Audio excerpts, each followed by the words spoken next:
এই বলদ দুটো জেলখানা থেকে পালিয়ে পাহাড়ের উপর চলে আসে হাতের শিকল খোলার জন্য, কিন্তু শিকল খুলতে গিয়ে নিজেরাই পাহাড় ভেঙে পড়ে যায়।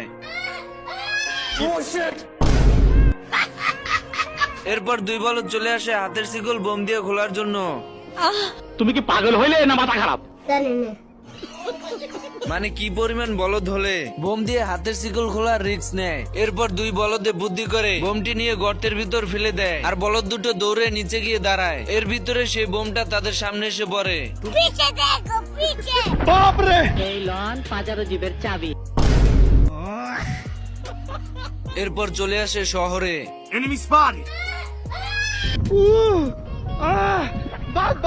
শহরে শিকল খুলতে এসে বিপদ দেখে পালিয়ে যায়।